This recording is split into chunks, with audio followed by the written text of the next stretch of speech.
9, 8, 7, 6, 5, 4, 3, 2, 1.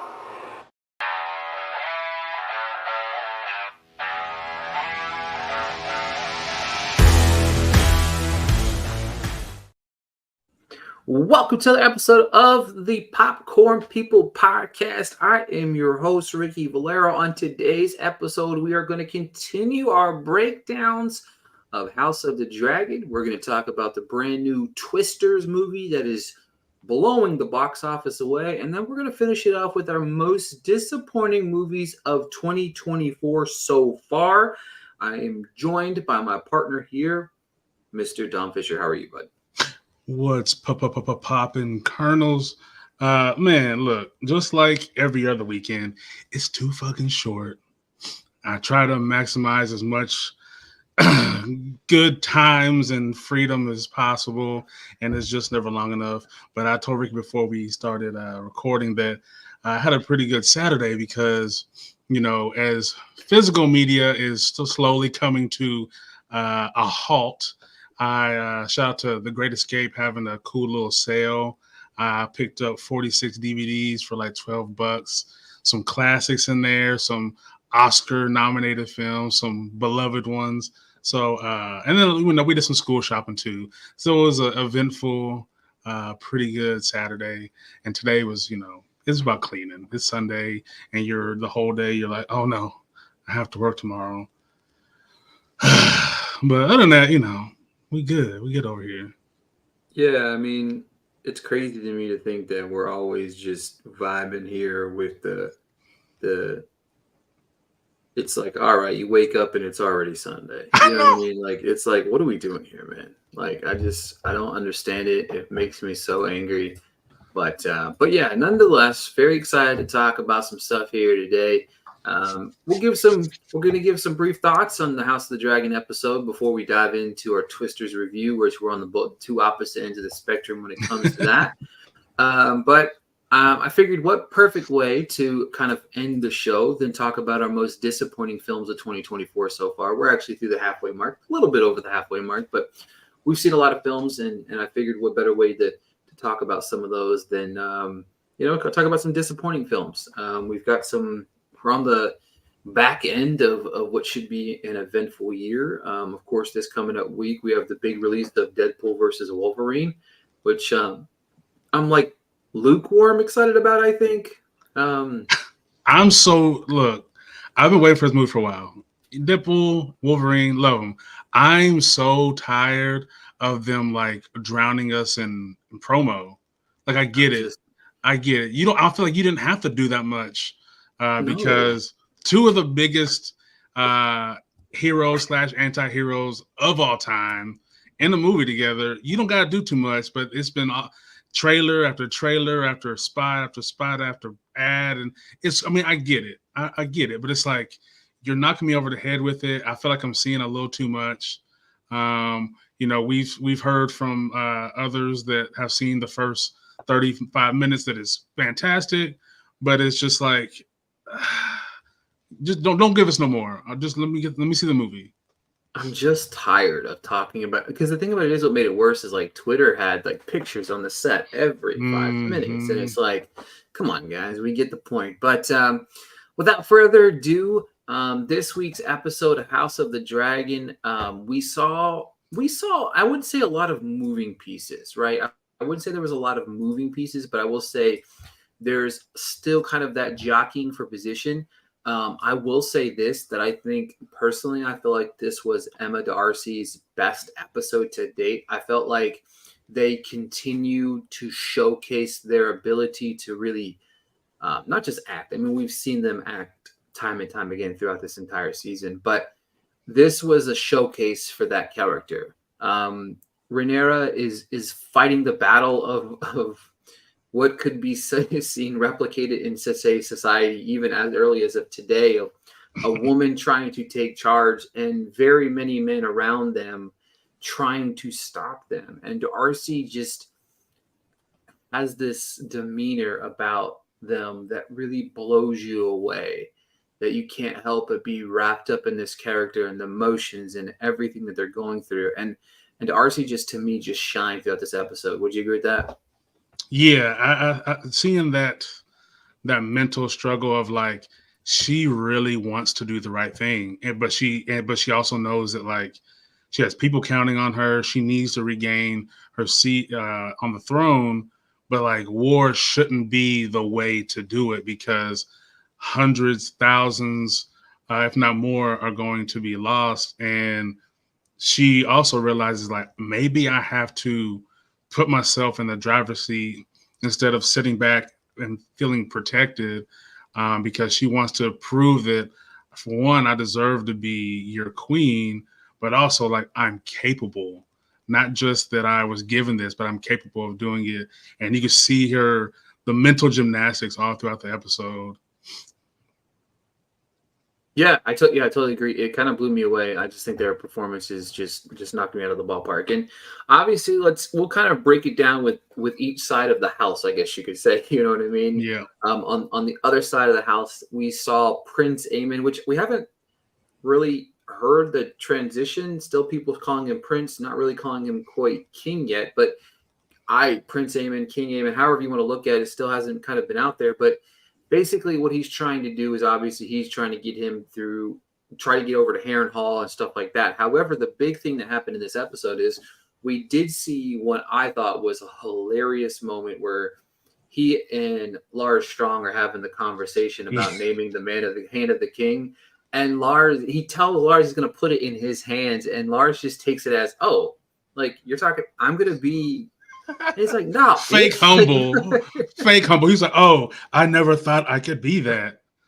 I wasn't talking about you, stupid. Yeah. Oh. I need you to go find me Otto Hightower and let him know I'm going to be the hand. Obviously, when this happens, the interruption of finding out that Aegon is kicking. He's kicking around a little bit. Aemon decides to pay him a visit. And what did you think of that scene, man? Man, so so bad that he wants to just like slit his throat. You can see it, man. You can feel it, but just that pettiness of handing him his like stone that is like for the king and speaker of the table and the council, of like, oh, he's gonna need to rest for a long time, saying like, dog, it's over with. It's my turn. You lost. You're not fit. And as much as I don't like Aemon, I respect him because he's not stupid. He notices everything that's going on around him. Like with Larys, he's like, bro, I see what you've been doing. It's not going to work on me. And the fact that he goes, hey, call my granddad, call Otto, because I may not rock with him like that, but he wants his family to succeed, so he'll make the right calls. So I'm like, I can't help but respect him a little bit.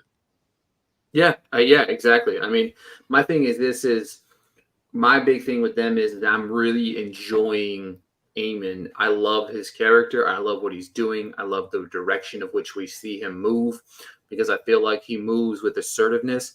Obviously, there is a bit of arrogance within him, and I think that we see that matching in style with him and Daemon. But to me, reasserting his dominance, because Aegon knows that he's not in a position of power anymore. Not only is he not in a position of power, he's not in a position of power of what he's doing in this, like laying there just burnt to death, knowing that he might not even make it through this, let alone anything in life. And he knows that at a snap of a finger, Aemon tried to take your life while you're in the air with a dragon. So what makes you think he won't try to do the same while you're laying there half dead? You know what I mean?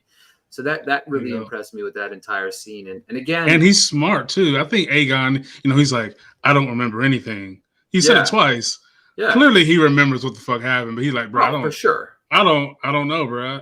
And then, I'm just trying to stay alive at this point. You know what I mean? Like this dude tried to kill me while we were, 15,000 feet in the air with a dragon. He won't have no problems killing me right here in front of everybody. But yeah, and then speaking of, his polar opposite there of Daemon, man, poor Daemon's been through the shit. Like he's gone through the shit. I'll be honest with you, man. I'm really enjoying it just because I think it's funny, but also I'm ready for like Damon to stop having these visions and kind of just like, vibe out here in these streets and kind of come to the rescue of Rhaenyra and start fighting this war. You know what I mean? But obviously, in today's episode, we saw him see Viserys, the OG king before Aegon took over in his death. But it's just you see a lot of his great work, great acting, great everything. I just am kind of ready for him to move on. How do you feel about the whole situation? Yeah, I feel like so. I mean, I know everything that he's going through is driven by guilt, but it almost seems like it's like taking away Iron Man's suits. Yeah, he's smart, he can do stuff, but like he can't fight Thanos with no armor. And they've kind of, what did the kids say? He's been nerfed. Everything's been kind of taken away. And I get that, like, I'm sure that is the same way that was it Mysaria has kind of I don't want to say weasel because I feel like she's genuine, but kind of taking her place beside Rhaenyra. I feel like Alice is trying to do the same thing with Daemon, and I think she kind of had like the best quote of the show, which is kind of I think it's something similar that comes from Plato's Republic, which is in reference to the crown.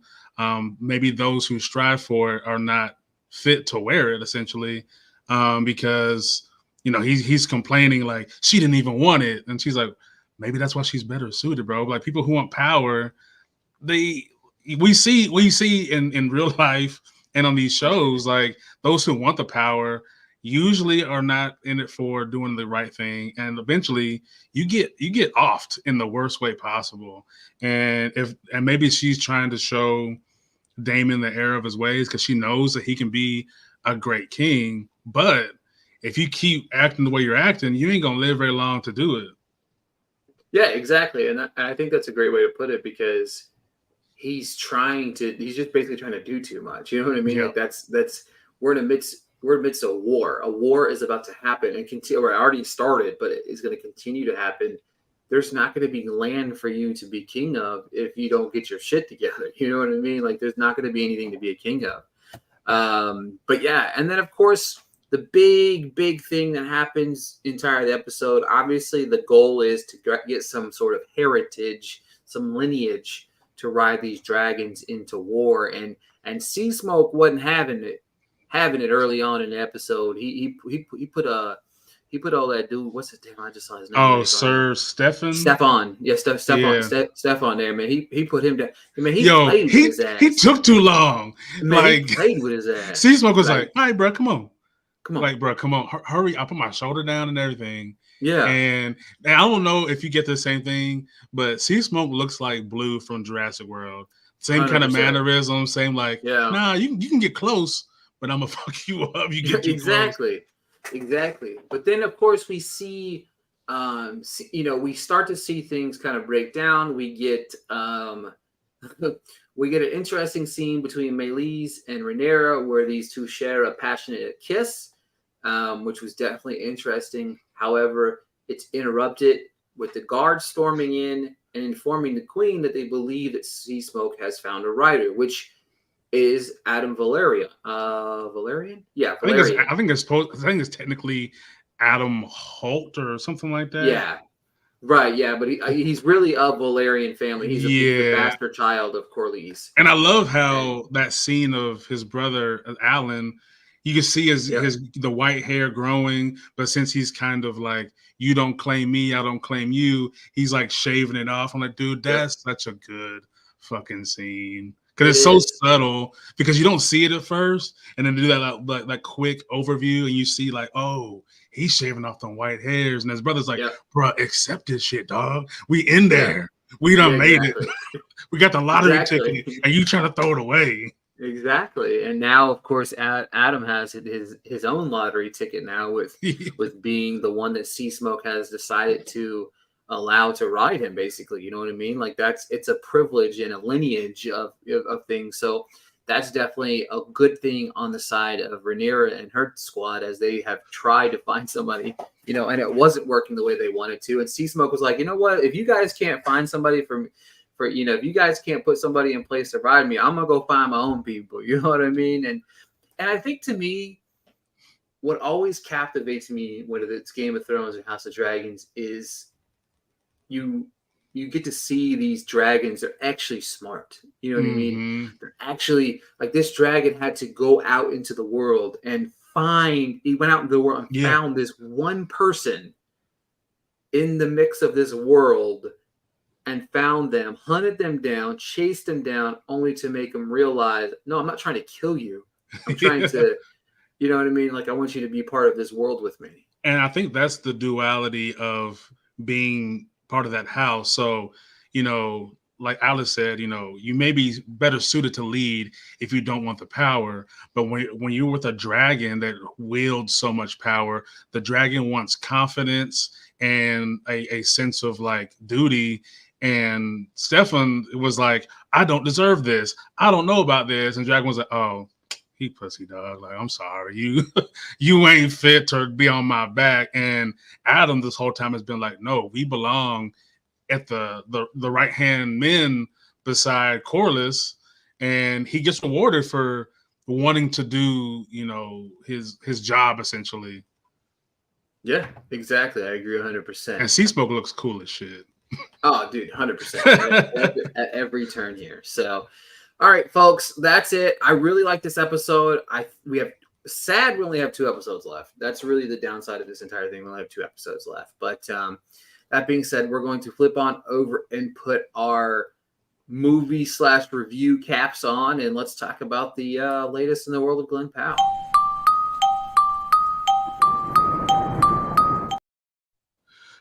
Yes. The long-awaited Twisters, directed by Lee Isaac Chung. Haunted by a devastating encounter with a tornado, Kate Cooper gets lured back to open plains by her friend Javi to test a groundbreaking new tracking system. She soon crosses paths with Tyler Owens, a charming but reckless social media superstar who thrives on posting his storm-chasing adventures. As storm season intensifies, Kate, Tyler, and their competing teams find themselves in a fight for their lives as multiple systems converge over central Oklahoma. The film, of course, stars Glen Powell, Daisy Edgar Jones, Anthony Ramos, Kenan Shipka, David Cornsweet, Sasha Lane, Katie O'Brien, and a bunch of other people. I guess I'll go first this week. So I am not super into disaster films. They're not my go-to genre. However, I did enjoy the first Twister movie. I enjoyed it in the 90s, and I rewatched it right before we had our screening.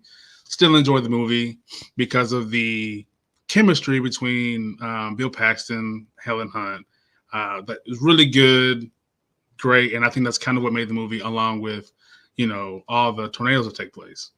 Now, of course, we fast forward almost 30 years, and we get a story that the energy is very similar. The way that it unfolds is very similar, of course, with new technology and additions to the story. But shot for shot, there's a lot of things that are very similar. Of course, Lee Isaac Chung has kind of a personal vestige in this movie because he grew up in kind of this Arkansas, Oklahoma border area.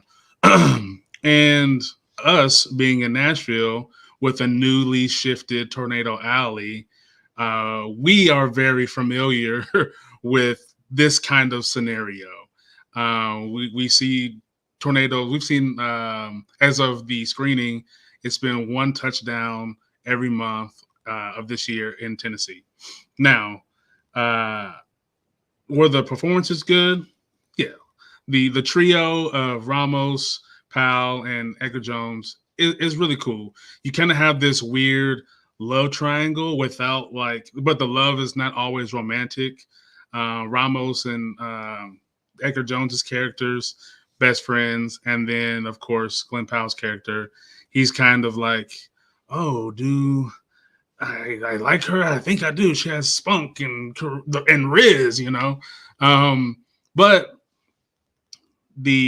of course, with new technology in the movie and on screen, tornadoes look great. They are intense and terrifying, and I'm sure, like I said in my review, if you're in 40X, I'm sure this experience is nuts. Sound phenomenal. However, I feel like there is a little bit too much of a spacing out of some of the storms. So the movie feels a little long, which of course you can't use tornadoes like monsters in a story, so because it won't feel realistic. But I had fun with the movie. It didn't meet a certain expectation or standard I thought it was going to have, because it could have been a lot crazier and still felt realistic. I do love the use of the vocabulary for storm chasing and the kind of topical nature of it, being a YouTuber with a meteorologist background. So there is a lot of fun in it, and I think more if you're a storm chaser or a weather nerd, storm nerd, you're gonna love it, because there's these moments where they geek out and you use this terminology that if you're a layman, you're like, I don't know what the hell they're talking about. What is this shear and cap and all these things talking about? But the science in it, when it adds I don't want to say sci-fi, but because I've heard that it is possible, but the science they add to it is really cool, and I think it can be a game changer in real life for tornadoes. But when it just comes to like, I want to see this great blockbuster film, I think it wasn't turned to 10. I feel like it was turned to about a 7. I did like things that it did. I think I'm more positive than negative when it comes to this film, but I do think there is things that it could have done to make it hit a little harder. But like I said, I'm more positive than negative, so I liked it. I didn't love it. What are your thoughts? I'm sure you're a little more negative than I am. So look, I'm a huge fan of the original. Huge fan of the original. So much so, I remember Universal Studios, you go to the Twisters ride inside Universal Studios. It's not really a ride. It's just like you stand there and like the winds get to the speed of a hurricane or a tornado. And then I went like 15 years later and realized it was the dumbest thing I've ever been on in my entire life. But it's funny. But to me, this tried to be too much like the original with the script. There's a lot of similarities. And by a lot, I mean so many similarities from what Anthony Ramos's character was doing to the forming of this quote unquote maybe situational ship relationship between Powell and Jones. I didn't feel like they really oozed the chemistry.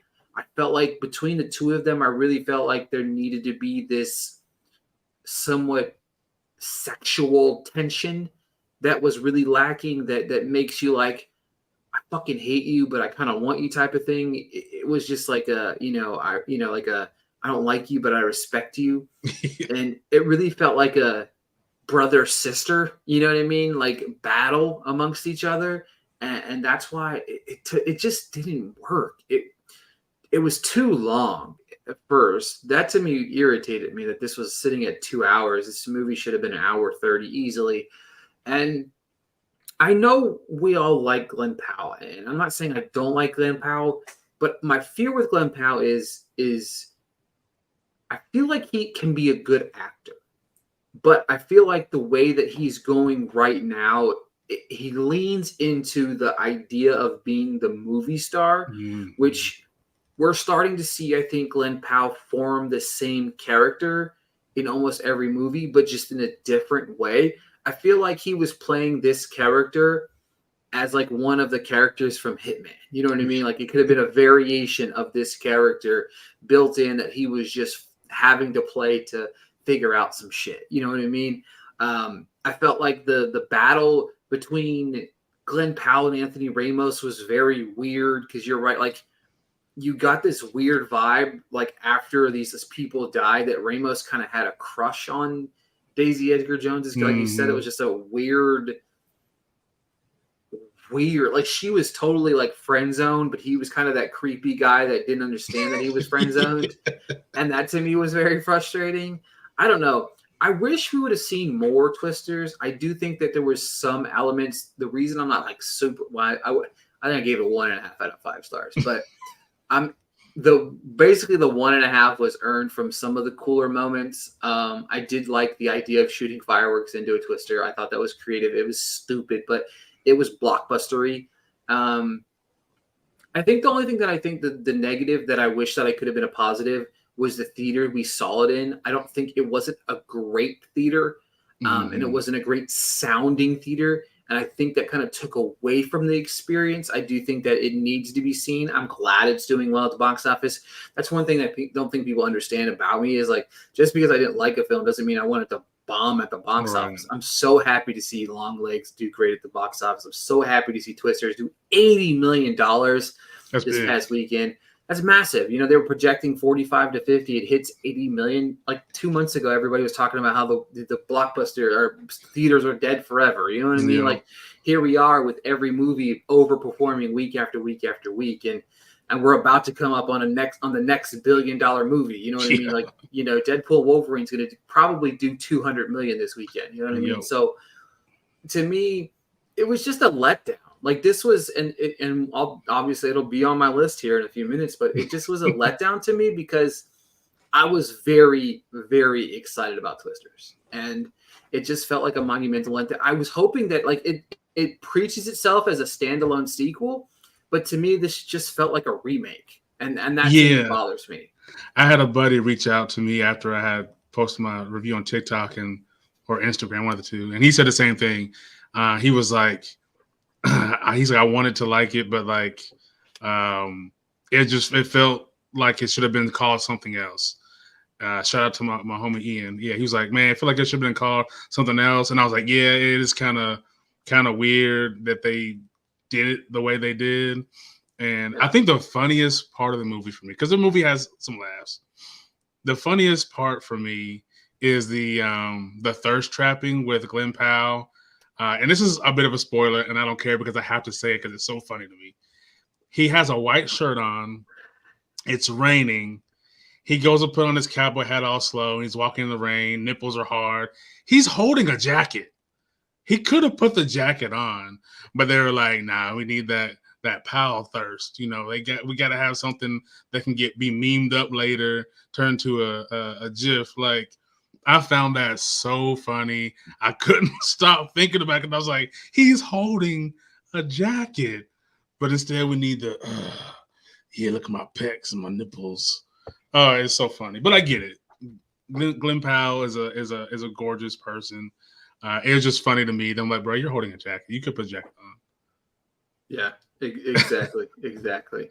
All right, that's my thoughts on Twisters, and what I would like, which then did spark this conversation that we're about to have about our most disappointing films of 2024 so far. We have 5 of them. Dom, I put mine. Did you put yours in order? Do you have yours in order? Yeah. Okay, I have mine in order too. So hit me with your 5, 4, and 3. All right. And this list took a minute I literally went on Wikipedia to look at all the movies that released this year because I was like, I know I'm forgetting some. And I went all the way from January to this month. And I was like, okay, I forgot about that one. So my top 5 most disappointing movies so far. Number 5, I have The Ministry of Ungentlemanly Warfare. 4, I have Madam Web. And 3, I have Ghostbusters Frozen Empire. Yeah, so coming in at number 5 for me is actually Ghostbusters Frozen Empire. I was very excited about this movie because Afterlife was so good. Yo. Coming in at number 4 was The Strangers Chapter 1. Coming in at number 3 is the movie we just talked about, Twisters. Just underwhelming as hell. Give me your 2 and 1, Dom. 2 is Atlas, that just train wreck of a movie. And number 1, and I feel like maybe is your number 1 too, possibly, is Furiosa, a Mad Max saga. So it's funny that you said that because It didn't make my list. Oh wow! And the only reason it didn't make my list is because for a film to be disappointing, I'd have to be like semi-excited about it. So I had absolutely no interest in seeing that movie, and I thought it was going to be dog shit. And then I went and saw it in theaters, and guess what, folks? It was absolutely dog shit. But yeah, coming in at number 2 for me was Kinds of Kindness. On paper, Yorgos Defoe, Stone, Clements. We turned out it was absolutely terrible. Yeah. Coming in at number 1 for me. So it's hard for me whenever I go into movies and form my own opinion. I try not to let it's hard to be it's hard to temper expectations for movies whenever you go to see a film, especially when you have colleagues that you trust, colleagues that you typically see like-minded that are excited about films. So when they're excited about them, you kind of get hyped up for them. So for me, coming in at number 1, I'd heard that this was the best horror movie of the decade, the scariest movie of all time, and one of the year's best movies. So coming in at number 1 is Long Legs, which is by far the most disappointing movie I've seen in the theaters in a long time. I should have known. That shit is bad, man. All right, Dom, for those at home, give me your 5 through 1 more time. This is the most disappointing films of 2024 so far. 5 through 1. The Ministry of Ungentlemanly Warfare. Number 4, Madam Web. Number 3, Ghostbusters Frozen Empire. Number 2, Atlas. Number 1, Furiosa, a Mad Max Sad Saga. The title's so long for no reason.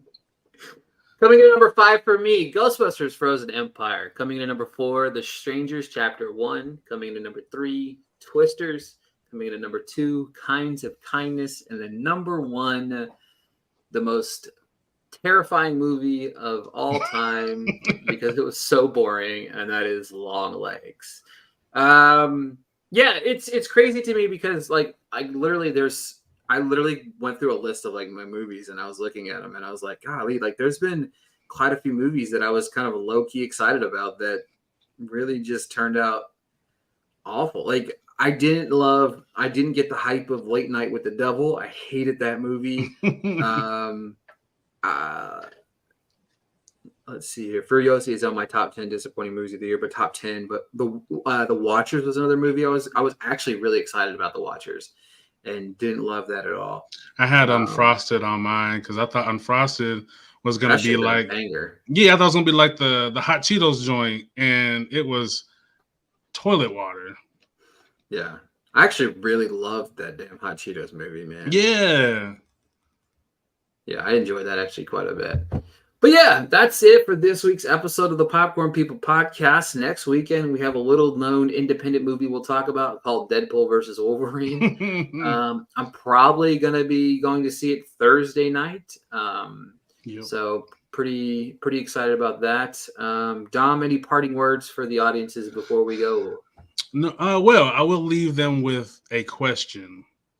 When we have The Boys and the Acolyte, same time streaming, season finales the same week.